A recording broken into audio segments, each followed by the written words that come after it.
As a reminder, all participant lines will be in the listen-only mode, and there will be an opportunity for you to ask questions after the presentation concludes.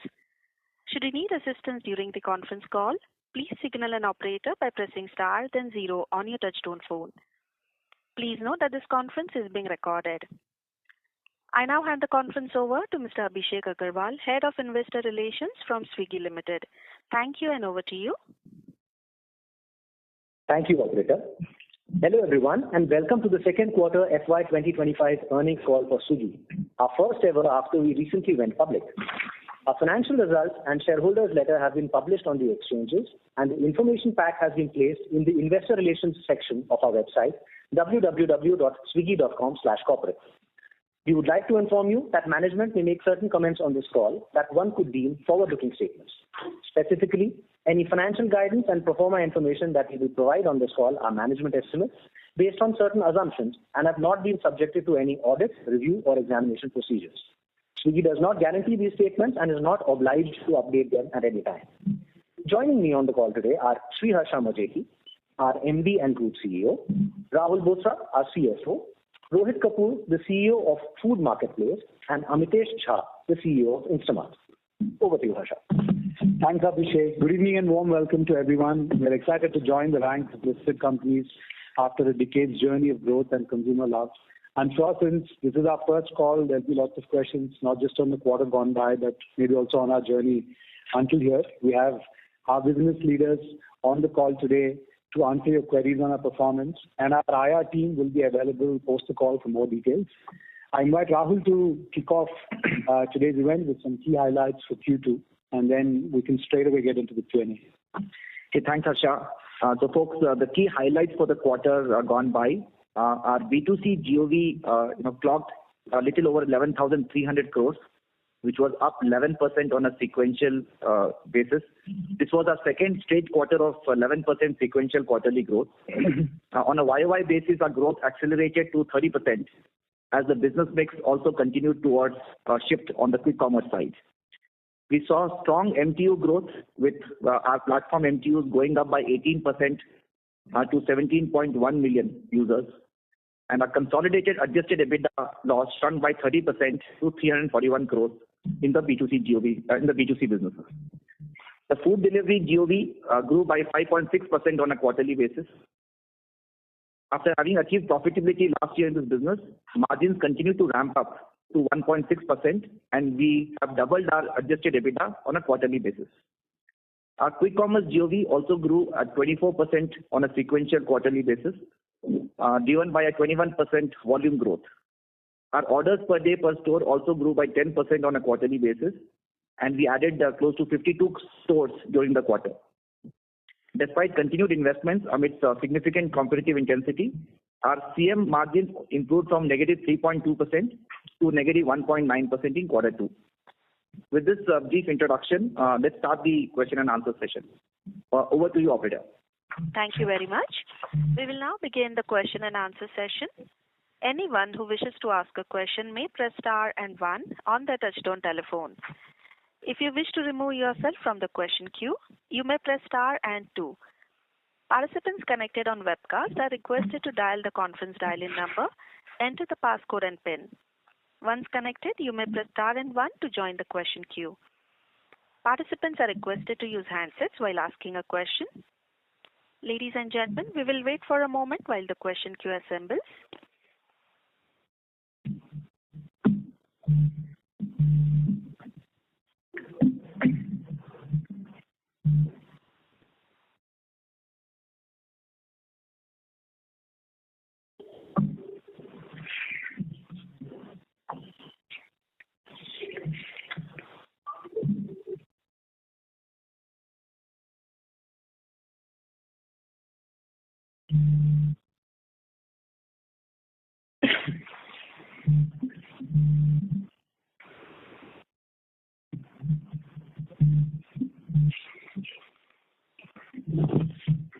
We'll take our first question from the line of Garima from Kotak Securities. Please go ahead.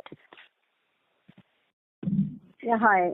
Congratulations, Swiggy team, for a stellar listing, and thank you for the opportunity. My first question is on Swiggy Bolt. Now, of course, media has reported that you've expanded this program to 400 cities now. My question is, how is this model different from the regular food delivery model? And how do you really incentivize the restaurants to prioritize your order over those of others? Hey, Garima, thank you very much. It gives us an opportunity to explain this very exciting launch. So it's as you said, this is.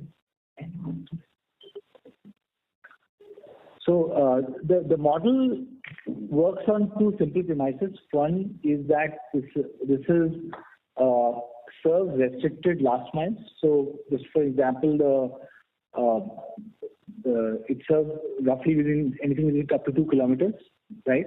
And the second thing is that it is the same menu. So the one big clarification that we want to give out is the same menu, but if you look at their entire assortment, roughly 30-40% menus are under 4-minute prep time. And we've worked a lot with the restaurant partners to ensure that they are not only adhering to the prep time, but also giving it out to our riders without any delay. Plus, on the rider side, I think what has really benefited is that we have run the quick commerce business now for several years, and we have some of the fastest speeds in the market in that business. The same principles have been drawn here. Right. So, net, I think three things operating. One is low last mile. Second is definite consumer love because it unlocks new use cases for consumers. Just for example, you want to have coffee, you may not wait for 40 minutes, but if you're getting in 10 minutes, you're on, right, for the order. And lastly, from the restaurant side, they are seeing it as a big unlock for increasing volumes.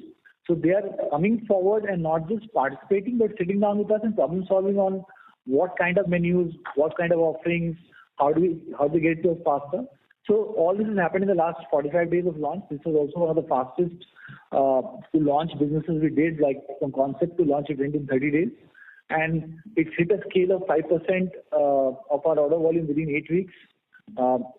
We scaled it up to 400 plus cities, which I think is pretty much all the cities it needs to be, and maybe we'll add a few more.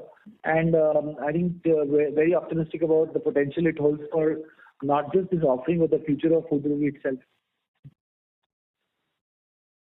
Thanks for that explanation. Now, my question is, in terms of average order value, should we regard this concept or this offering as inherently low AOV?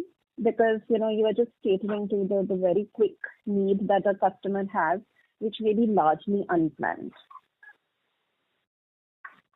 So, by the way, this is Rohit Kapoor. I forgot to mention my name. I just assumed that since the bold has been understood, so I'm answering this question very much. It's inherently not low AOV for the simple reason that except pizzas, every cuisine is on it now. So whether it's biryani, whether it is gourmet restaurant, so even let's take an example of a Bombay, one of the best bakeries of Bombay, the top 5 in terms of not just the popularity but also the quality and the name they command is on Bolt. Because for them also to serve croissant which could be 300-400 rupees individually with a coffee which may cost 300 rupees is very much part of the Bolt offering. So we are seeing actually AOV is quite comparable to platform AOV, and there's a lot of work which still can happen on that front. So this is not inherently a low AOV business, and that's one thing which is a very interesting question, because you can assume it to be saying that it's just top-up purchase or coffee or immediate items. But it can be pretty much anything. The only category which is we haven't been able to bring fully on, but there's work on and we hope to do so in the next quarter, is pizzas. Understood. Rohit, and maybe last question from my side on this is, if you see, your shareholders letter mentions some of these new value propositions. Bolt is one. There are some affordability and user experience initiatives as well.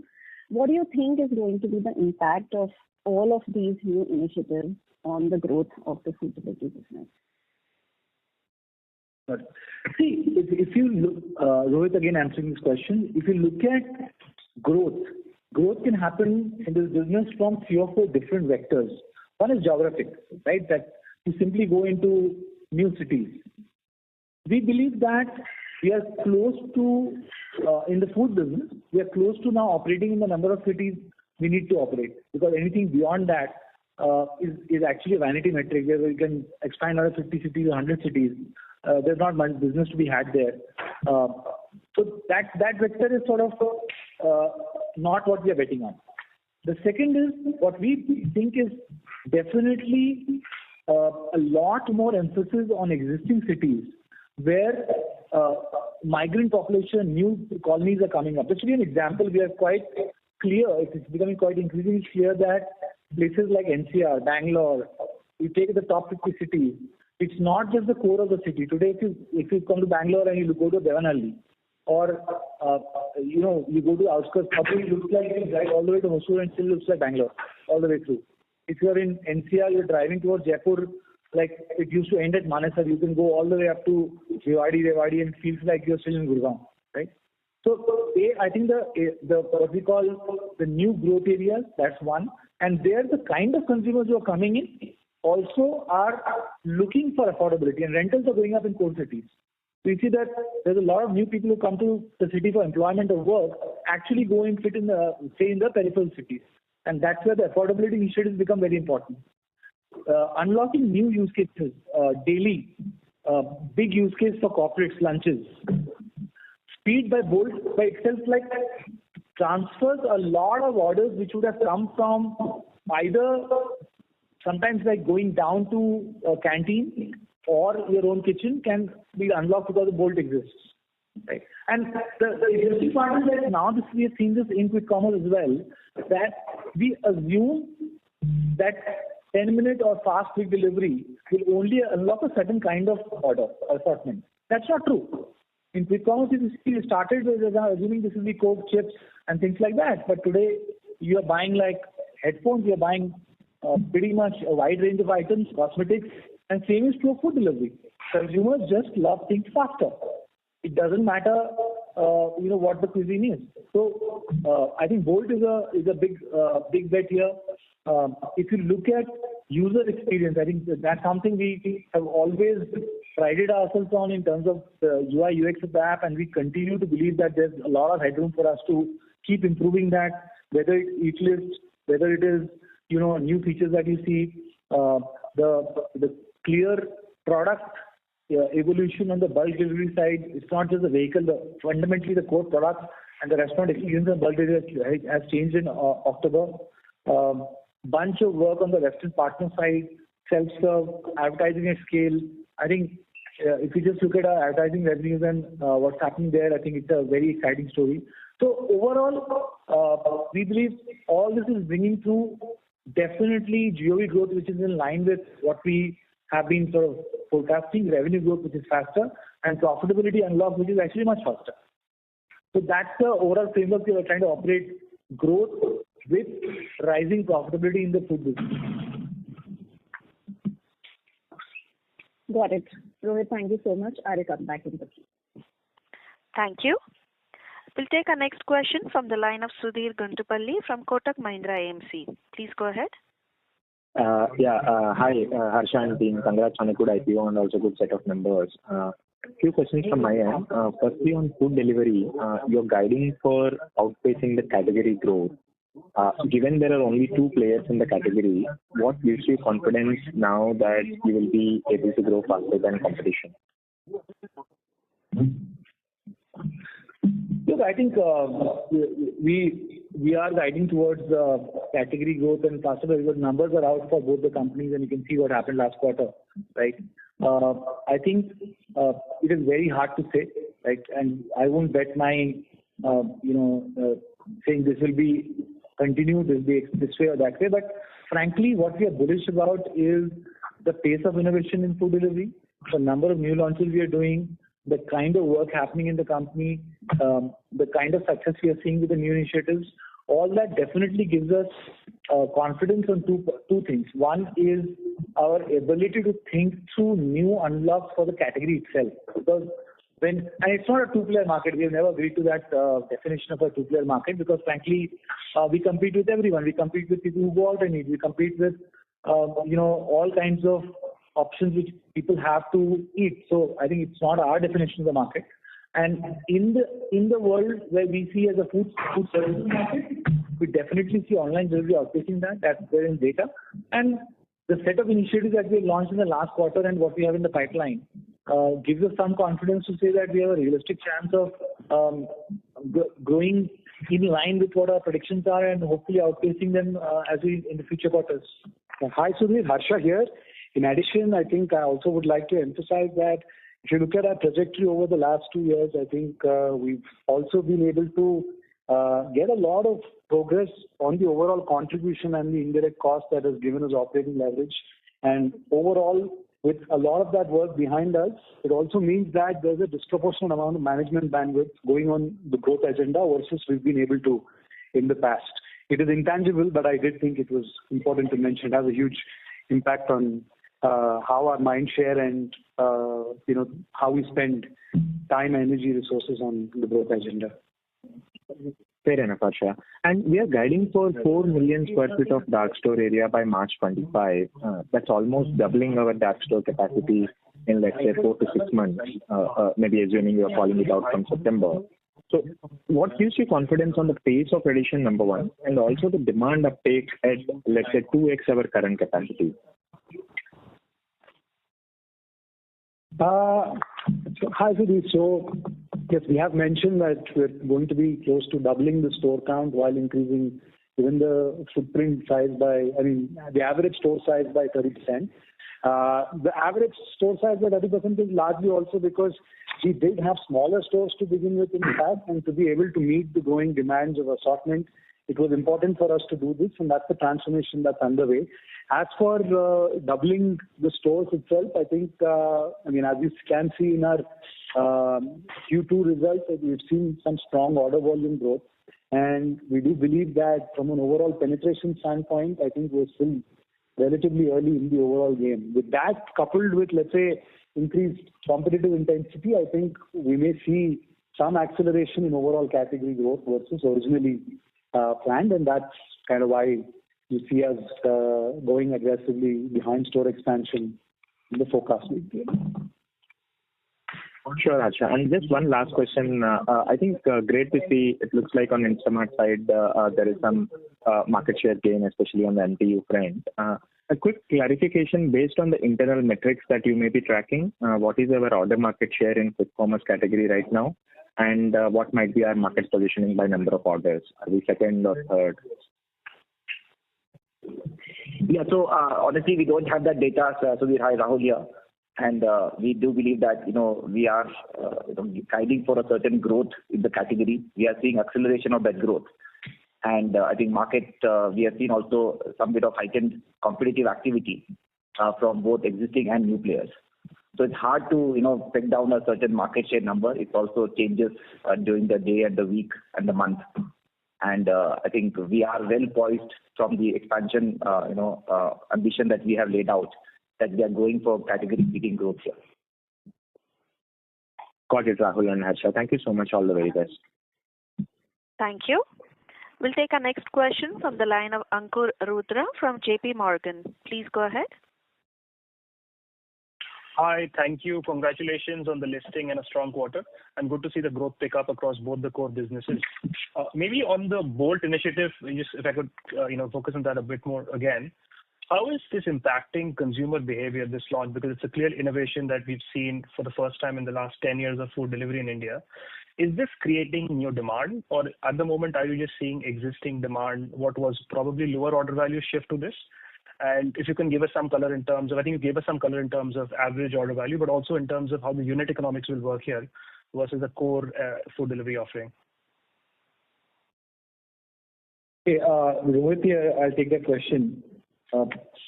3 or 4 things that we are clearly seeing, and this is a lighter note. I think one of the reasons we launched Bolt was Harsha also wanted Starbucks in 10 minutes, right? But no, don't take that seriously. There's just a joke between me and Harsha. But I think clearly 3 or 4 things. One is use cases which would have not gone to delivery. Simply saying, I want a coffee immediately. I'm in a hurry, I'm leaving home, I need something in 10 minutes. I've come back home and I'm hungry, right? Not ready to wait for 30 to 40 minutes. Craving, late night dessert, like I want to have an ice cream before I sleep. So just the fact that you compress the time of delivery from 30-40 minutes to 10 minutes unlocks human emotions and needs and use cases in disproportionate ways. That's point number one. The second thing which we sort of went against was saying that can it be only delivered by a captive cloud kitchen? The answer is no, because there's enough density in Indian cities and we are so dense in all our markets that we can get an agglomeration of restaurants and consumer points within 2 kilometers of each other, right? So that creates positive flywheel on the restaurant side because they see more demand. Positive flywheel on the consumer side, they get the thing in, and it's when you first time get coffee in 8 minutes or 9 minutes, it feels like magic, right? And you just get hooked onto that, saying that this is something that is so cool. Let me just go and try it again, right? Third, on economics, we can't share due to competitive reasons right now, but frankly, I will say that that's something which is not worrying us at all on this initiative. And we're fairly confident on managing the economics of this business as we scale up. Yeah.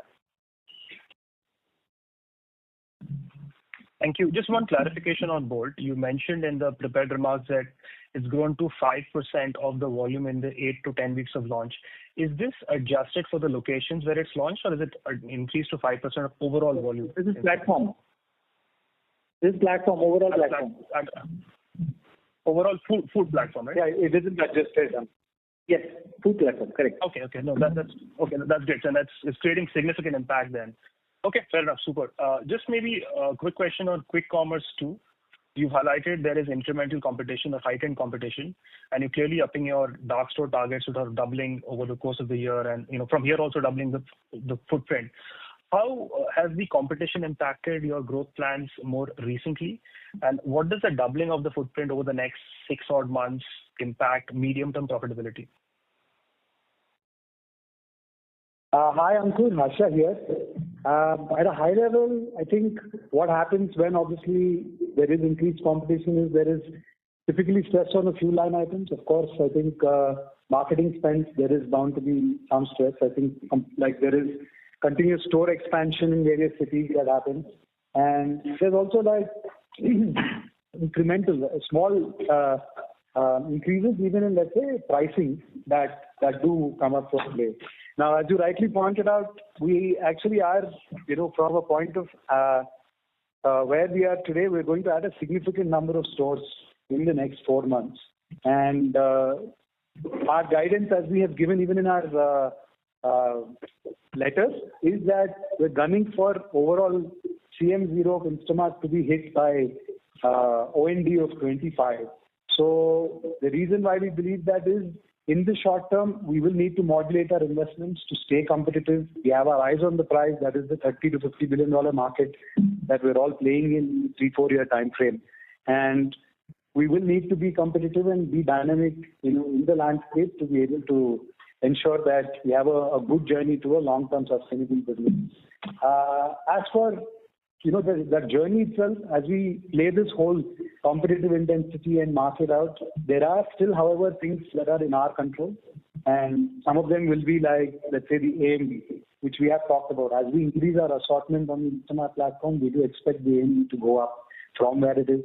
We have some opportunity even in our advertising business as a percentage of the overall business. And then this rapid expansion of stores that we're going to do in the next few months will also lead to some increasing maturity of the overall store profile as we approach OND 2025. Now, when you take all of that and pricing, whatever we can price in with the information we have available about competition, we feel, the guidance that we want to give is that CM0 for OND 25. In the interim, as we mentioned, we will have to modulate and be responsive, in the market based on what we are seeing in increasing trends. Very clear. Thank you so much. Just one clarification, because this is an evolving situation, an evolving market. If there will be growth versus margin trade-offs in the short to medium term, would you always focus on the long term and growth as opposed to medium term margin, especially in this business?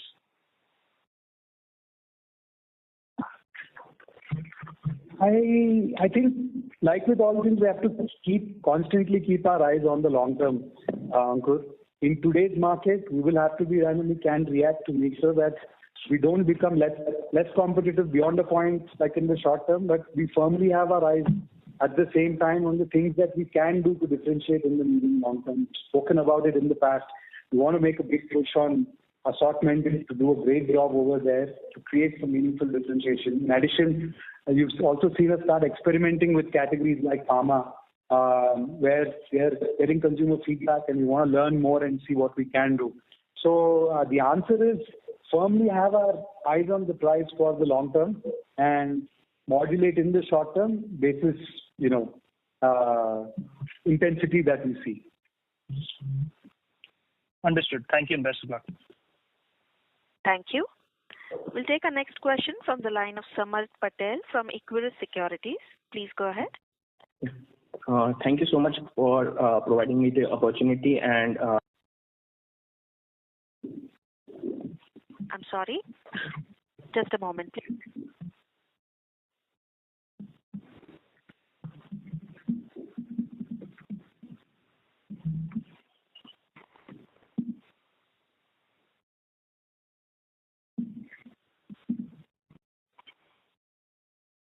We have a question from the line of the current participant's line is disconnected. I request Mr. Bijal Jitendra Shah from RTL Investments to go ahead with his question, please. Yeah, hi. Thanks for the opportunity and congratulations on a great listing during turbulent time. My question is with respect to your announcement that you have decided to get into sports business or owning sports teams. So can you just elaborate on that? And with respect to that, what kind of investments you are looking at, and how would it impact the guidance which you have given during this in the investment in the shareholder letter? Hi, this is Rohit here. Let me take this question. First of all, I think just to clarify, we are not getting into the sports business or in any significant way. I think that headline which has appeared in one of the press articles is slightly, would like to clarify on top of that. What we have done is we believe that our consumers, especially in the top metros, are seeing pickleball as a very fast-growing recreational activity. In fact, pickleball is one of the fastest-growing sports, not just in India, in metros, but all over the world. In some countries, it has outspaced even tennis. And there was an opportunity for us to be very early in the game, acquire the rights to own one of the teams in the World Pickleball League, which is being launched very soon. We have gone and acquired the pickleball team rights for the city of Mumbai. And that's a very limited play that we have there. The company has been formed because this is a subco, so that it had to be formed for that reason. Again, clarifying very clearly, we are not getting into sports business or sports events, etc. Very specifically, it is about acquiring the rights to that team at this point in time. And I think that is what it's all about. Right. So, is it only about diversification happening into sports events or anything of that nature?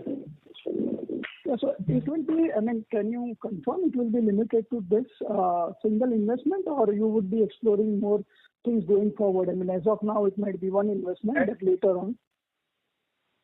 At this point in time, it's purely restricted to owning rights of owning the Mumbai pickleball team. There's no other plan at this point in time to expand into sports at all. Okay, thank you very much and all the best. Thank you. We'll take our next question from the line of Swapnil Potdukhe from JM Financial. Please go ahead. Hi everyone. Thanks for the opportunity and congrats on your listing.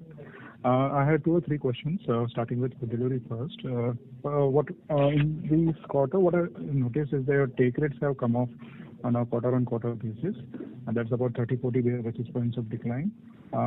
In particular reason you want to call out, given that we have also mentioned that our ad income continues to improve, and how do you see the take rates going ahead? So if you can start with that. Yeah, thanks. Yeah, hi Swapnil, Rahul here. So there's if you look at it sequentially, there's a small decline, largely to do with some of the affordability initiatives that we have run, including our the subscription program. where we continue to see the expansion of the subscriber base, and as a result, there's lower delivery fee income that gets recorded. I think from a medium-term guidance, we do believe that there's another 150 basis point improvement that can be made from here on in the to our guidance to steady-state EBITDA of 5%, and we are positive to be able to achieve that. Got it, Rahul. The other question is with respect to the investments that we have been discussing till now, Cafe, Bolt, or Daily, those kind of things. Just wanted to understand how they get, where are these investments exactly coming? Are they coming into our segments, for them, or they're getting captured in platform innovations? Sure. No, so depending on Rahul here again. So depending on the specific initiative, most of the ones which are at scale today are being run on the food delivery platform. So whether it is Bolt or whether it is Cafe, they are housed under the food delivery business. So these are not carved out as separate innovations. Okay. And and there was another partnership with HDFC Bank that we have been running for some time now. Any positive impact of this partnership on your order volumes? Anything that you want to call out on that side? And a related question to that, there is also a significant benefit that the consumer gets in terms of cashback. So just wanted to understand how does the unit economics work there, because that 10% cashback is meaningful, and so how much do you bear out of that on your own P&L? Sure. Yeah.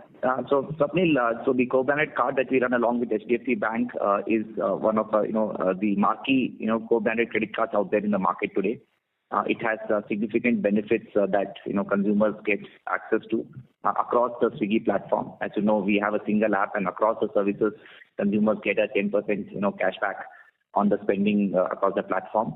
The good news for us is that all of this is funded by our partners, and there is no economics loss that we have on account of this cashback proposition.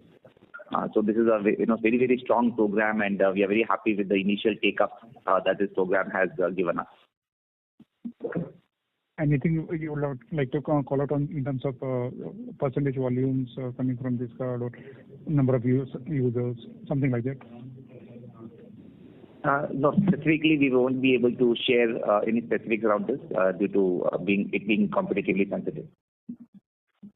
Got it. On the quick commerce side, I had one question.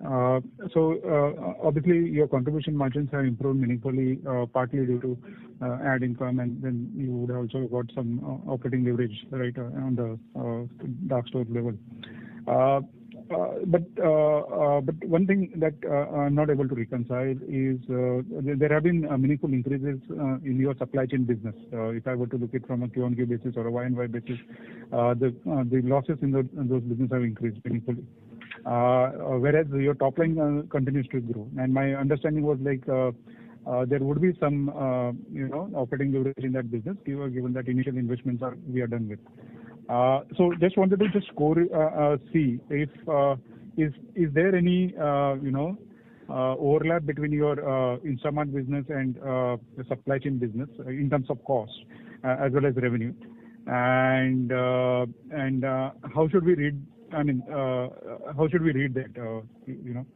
Going ahead. Yes.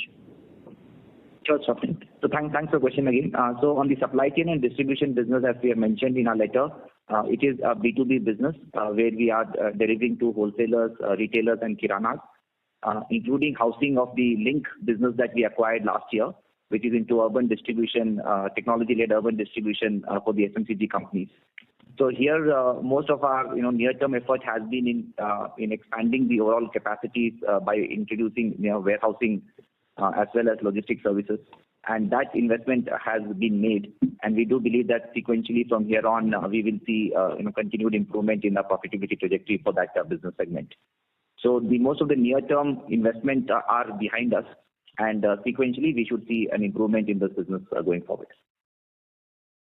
Also to note that today, if you have seen in our business, we already crossed the 1 lakh unique customers that this business segment directly invoices to. And we expect to continue increasing the share of the Kirana business in this segment. Right. But the related question to that was like, what are the overlaps in terms of cost with your Instamart business? I mean, do you use the same warehouses, or do you use the same mid-mile logistics? How does it work, or do you have separate teams altogether? So as we have mentioned, the Instamart sellers today use certain services of our platform. Warehousing is not one amongst them. But as we have increased our overall, capacities and increased the warehousing infrastructure, we do expect to utilize, to make the Instamart sellers also utilize some of this warehousing space. That will have a consequent increase in our take rate in the business. So as we expand our overall service offerings in this segment, we do expect to leverage or make use of the capabilities they have built in this business for the Instamart sellers also. Got it. And just one last one, if I can squeeze in. So you while we saw a meaningful improvement in your contribution margin this quarter in Instamart from 3.2 to 1.9, the guidance seems to be a bit conservative for break-even. Any particular reason that you want to call out over there? Why? Because if take rates are expected to increase, one would have expected most of that benefit to flow through your contribution margins. Sure. So Swapnil, you're right that we have been able to showcase an improved trajectory in our contribution margin profile with better utilization and cost reduction in the business, and as well as increasing take rates. I think Harsha talked about some of the near-term competitive intensity we have seen.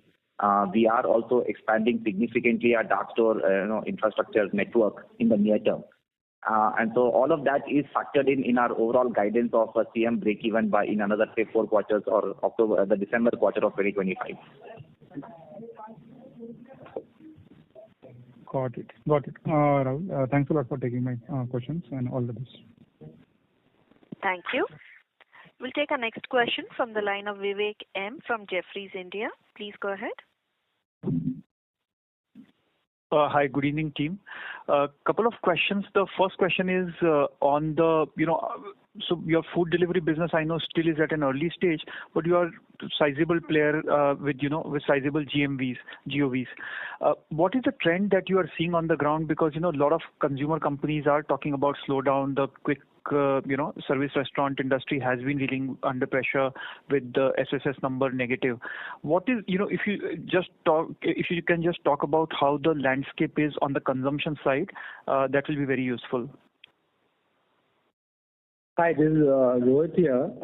So, while I think obviously we have also read in about overall slowdown and some sectors slowing down, it looks like we happen to be in 3 categories where we are not seeing that impact play out, at least in the last quarter or even at present. So if you see, food delivery has grown about 5.6% quarter-on-quarter. Instamart is growing 24% quarter-on-quarter. Dine out, which is the out of home category, has grown about 11-12% quarter-on-quarter. So, and even if I reflect on what's happening right now, we don't see this pattern playing out. So one of 2 things, it could be that these sectors are more insulated from some of the slowdown discussion which is happening, or within the food space itself, online delivery is slightly pacing ahead of overall food market growth. Could be that playing out as well. Got it. And just as a follow-up, so when because beyond your numbers, you will be, let's say, meeting the restaurant partners, talking to them. Do you think there is or do you get a sense that there is the partners are, let's say, going through a bit of a slowdown pressure right now, on the dining side of things? Actually, on dining side, what is reflected from our business, because that's what we concentrate on, we are not seeing that happen. The dine out business or the going out business, which is large part is actually dine out, has grown about 11 to 12% last quarter, and seeing pretty strong momentum there. So it looks like at least the segments we are exposed to at present at this point in time are pacing well. Right. But, my question to you is, when you talk to restaurant partners, do they complain about, things being slow on the ground, or you also don't get that sense from their side? Again, very segmental because there's nothing called a restaurant partner. There are QSRs, there are chains, there are kachori shop. Everybody's a partner. We have few lakh partners on the platform. I think maybe it depends. Few segments are definitely, they talk about some slowdown happening in the category, but also the slowdown at an individual player level may not happen because the category is slowing down, but also new competition is coming up. So, for example, there are cities where, assume there was one pizza player or two pizza players who used to dominate. Now there are like 20 pizza players in the market. So it's also the slicing of share which is happening, interstate between those players, which could be reflecting on individual player discussion as you speak to them, versus the overall category being impacted per se. Okay, got it. And the second question is on the quick commerce business, and apologies, I joined a bit late, so in case if this has already been asked, but there's a tremendous amount of activity that we have seen in this space, and now that the new players who have entered the space, what is and anecdotally it looks like that they are discounting far more than let's say the incumbents, at least two out of the three. What is your sense on how things are on the ground? Whether you have to retaliate or you have to match some of the discounts, and also the assortment in case of, let's say, Flipkart and Big Basket, BB, I think they are far more, so let's say my understanding is you started more so as incumbents with grocery and gradually, pivoting and going into other adjacencies, whereas, those guys are, it appears that, they are far more heavy on the, let's say, the electronic side of things. Does that also require you to, rework your assortment, and what kind of, discounts and, let's say, promotions you will also have to run? Hi, this is Amitesh here. See, the way this overall business is essentially growing is basically consumers essentially coming in and asking for if they can purchase more from the faster delivery platforms. The way we are looking at it, the TAM that was earlier maybe only a distressed TAM is now expanding to a more holistic TAM of saying that there are items that I can purchase around my area, which I can get, example, in the next 1-2 hours. I would want to get all of them in the next, say 10 to 15 minutes. So our view is that expansion will keep on happening. The growth will be largely essentially fueled by that. Now in this market, obviously more players will essentially come in. The overall intensity on players' ability to spend more money in the market will essentially grow. If you look at any business long term, and especially the retail aspect of the business, there are fundamentals of business that is what makes it a success or a failure. The fundamentals are what kind of assortment you have, what kind of service that you give, and ultimately what kind of value that you essentially pass to the end consumer. We believe that there is a combination of that will essentially work for the end consumer, specifically because of the nature of business being that you can't have unlimited assortment. Okay. So the way to look about this business is there will be people who will come here and try to essentially grow the business by expenditure. There are three kinds of expenditures which are there. One is infrastructure. You have to grow the business. You have to have the infrastructure in place. The second is essentially marketing, convincing more people to come on the platform and experience it. And third is essentially discounting. Infrastructure and marketing will pay for itself. Ultimately, customers come in, they get sticky with the platform, and that actually solves the problem. Discounting can only work to a limit, because what we have also seen is that unlike other businesses, example like in food, it's not an unlimited discount business, because ultimately you are not trying to create a market. The market already exists. People buy at essentially at certain prices. There are various channels that serve the right kind of purpose for the end consumer as well. The ecosystem will not allow you to move beyond a certain limit of the discounts that we are speaking about. So there is a limit to the amount of money that can be spent on as a discount. The way we look at it, that if you get these combination of these three right, ultimately we will be able to find out the right answer, and the discount or whatever you are doing in terms of those will be essentially a limited play. The long-term play is, can you expand geographies, have the right infrastructure in place, and convince more customers. Convincing of more customers is both essentially, are you informing more customers, as well as do you have the right value proposition. Harsha spoke about pharma, we spoke about increased assortment. All those are the right kind of value prop that is essentially going to come in. Got it. And just a small follow-up. Do you think in the interim, therefore, because of this, let's say, heightened competitive activity, the profitability can be far more volatile than the steady state level that you or whatever the break even that you target to reach? Can there be a bit of a volatility, and you may actually see discounts and you also need to retaliate with more discounts and promotions in the shorter term at least? Or you think that that's right. Profitability is good out? Yeah. I think, hi, Harsha here. Actually, that is the reason why we've chosen the guidance for this CM0 to be like OND 25 quarter. In the interim, it is really hard to predict how the competitive environment will play out, and it is extremely important for us to stay close to the ground and stay competitive and be agile and make sure that we preserve our competitive position for the long term. So Harsha, on that point, does it remind you of 2018, I think, when there were like 7 or 8 food delivery players and there was again a similar heightened competitive activity. Are we somewhere there in quick commerce right now, or getting there? I think there are many differences, of course, between the food delivery category and the quick commerce category. I think if you look at, let's say, how the overall cost, supply chain, etc., are constructed, they're very different from what they were, because even those were being figured out as we grew the food delivery category.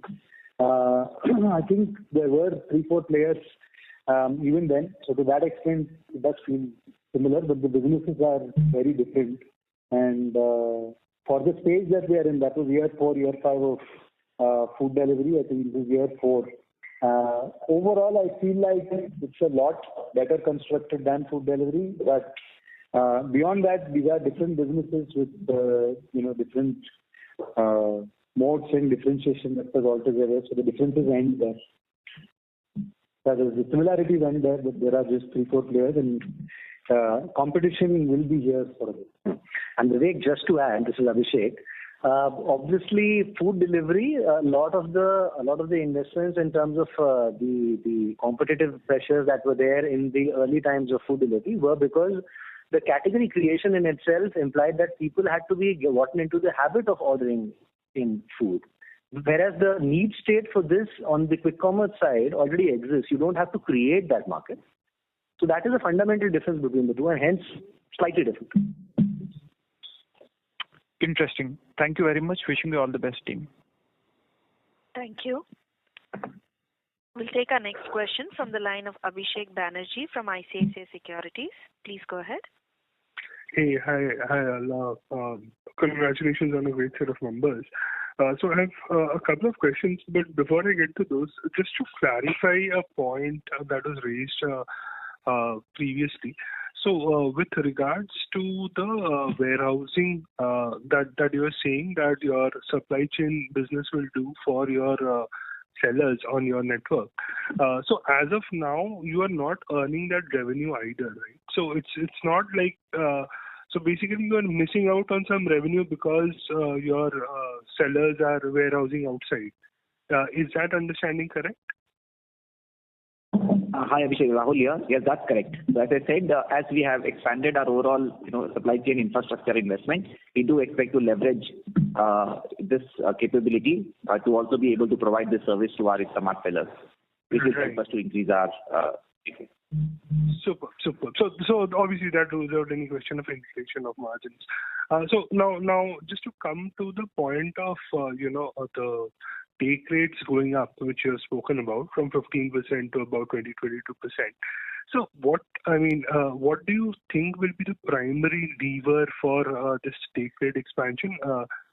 Among your portfolio, whatever assortment improvement you do and the other things. So if you could give us some sense of that, that would be very helpful. Sure. So I think I'll give you some flavor around what are the sources of some of them, and we've talked about the advertising business being a key a lever for take rate expansion as well as the EBITDA margin. I think we are seeing increased take up from the FMCG industry in this segment of the business, and our overall at a steady state we expect it to be in the zip code of 6% to GOV. Right? So that's one area of improvement. The second would be the overall delivery fee construct. We think that today there is a certain amount of subsidy that goes into the business, both through the subscription program as well as getting users acquainted to this new service. Over time, there is expectation that there will be a certain increase on the delivery fees. The third is the business enablement services that we talked about. We continue to expand the bouquet of services that we provide to our seller partners, and that will help us to also increase. So these are the three sections of where the revenues will get to a steady state of 20 to 22%.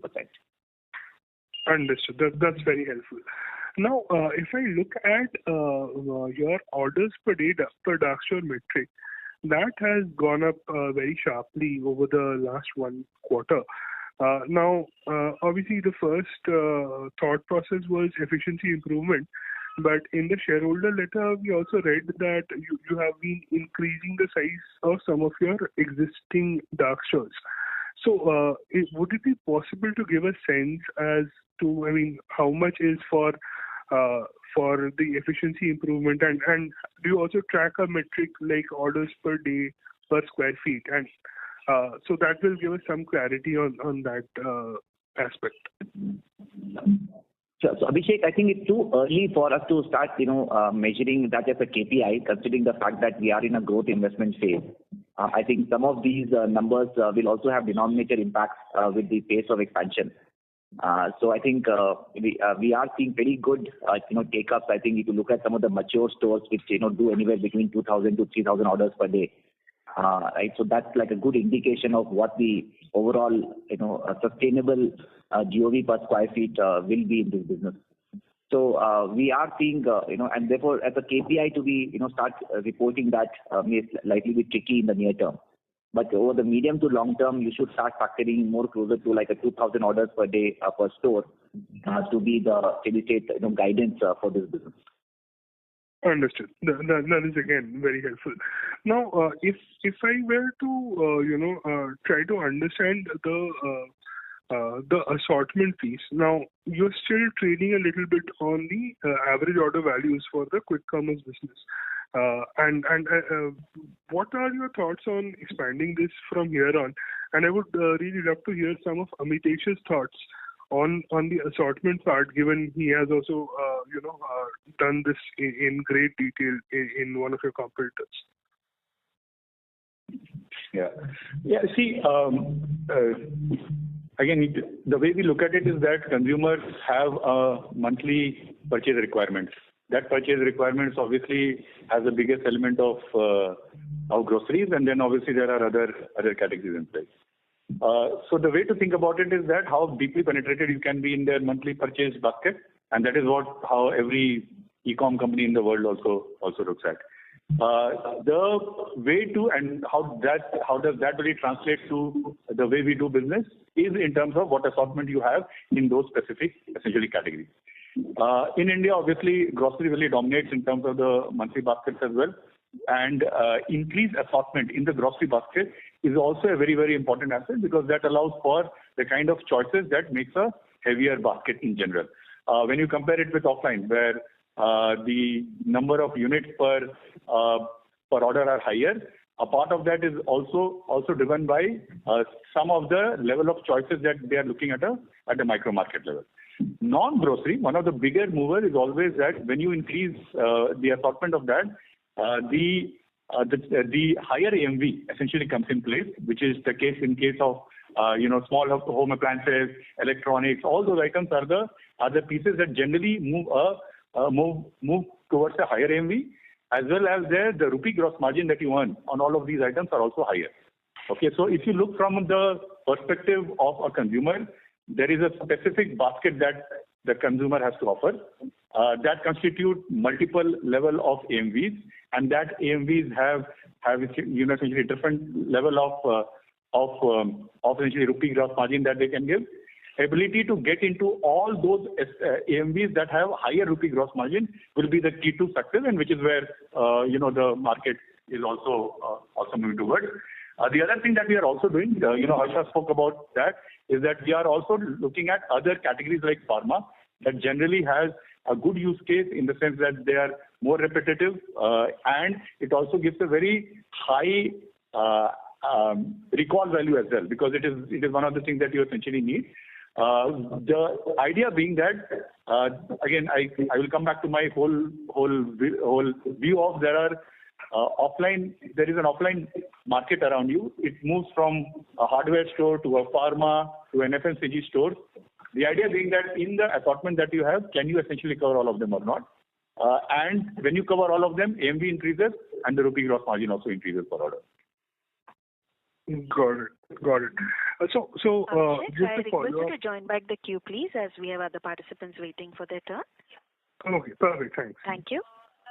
Ladies and gentlemen, in order to ensure that the management is able to answer queries from all participants, please restrict your question to one at a time. You may join back the queue for follow-up questions. We'll take our next question from the line of Abhishek from Nomura. Please go ahead. Thank you for the opportunity and congrats to the management on listing. I have two questions.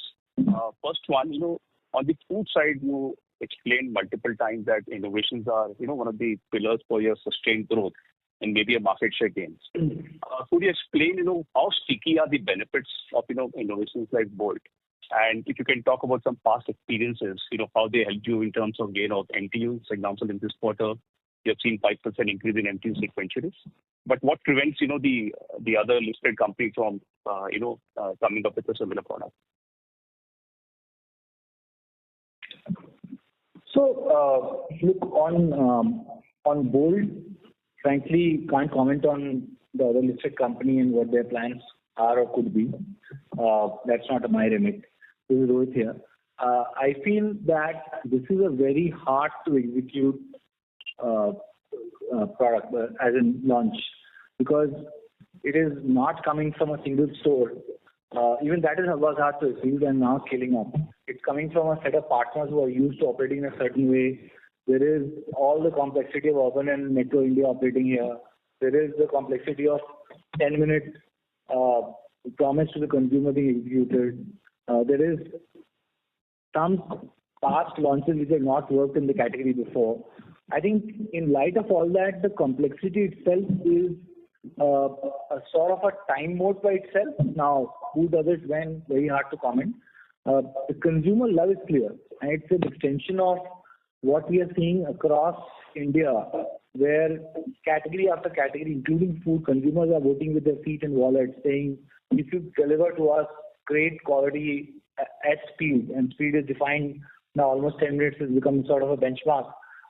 There is more usage, more news, and we are seeing definitely more new to category consumer, new to our platform consumers coming in, as well as repeats going up, and not just in what could have been expected as snacks or breakfast slot, but even other slots as well, which are classically peak slots like dinner or lunch. All right. Thanks, Rohit, for that. And then second and last question is, on your loyalty program, Swiggy One.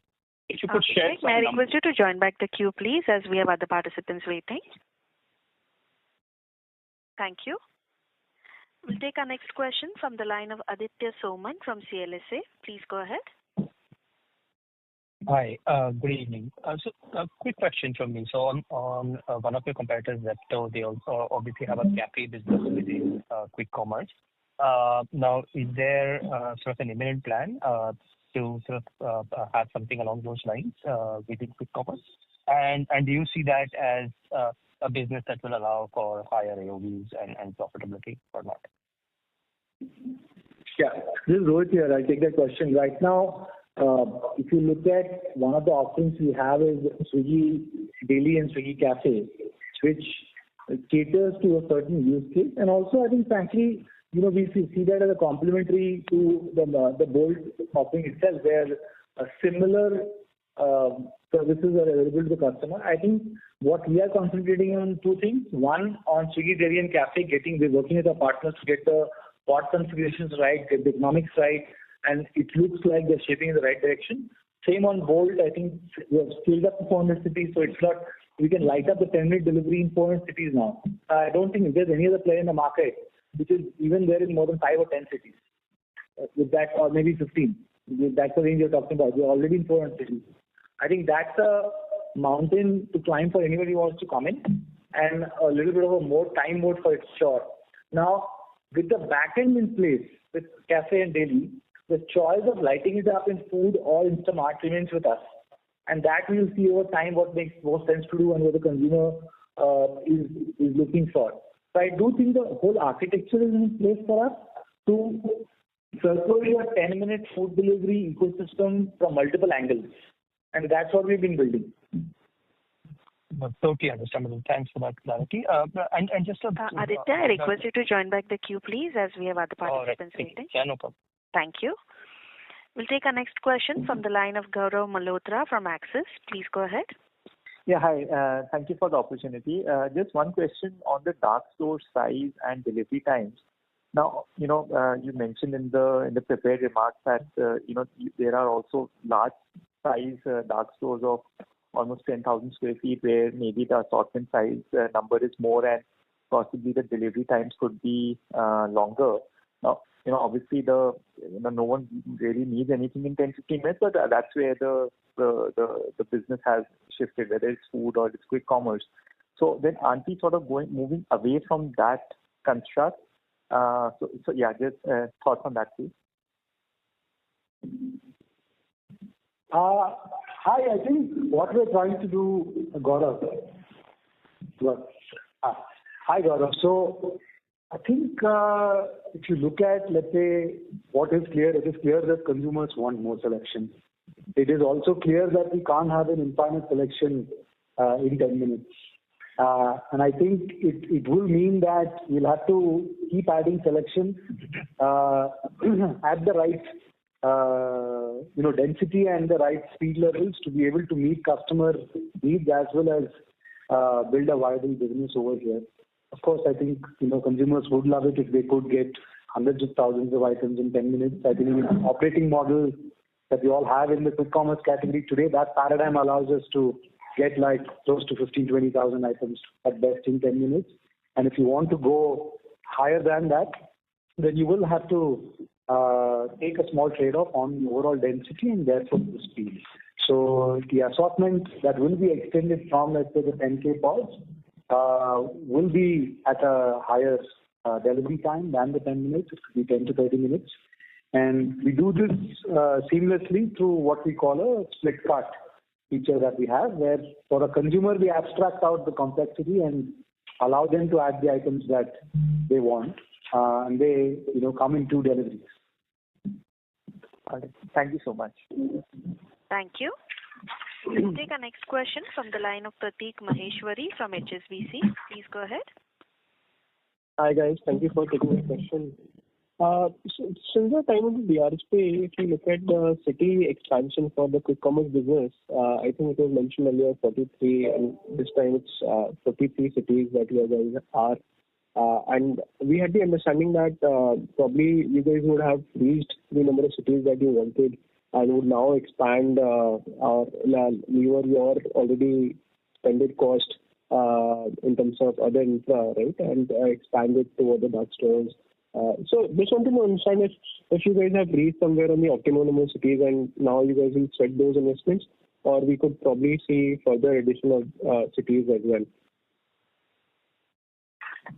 Yeah. See, one of the strategies, and Rohit was also speaking about, is always to keep on expanding to the markets that are essentially relevant for us.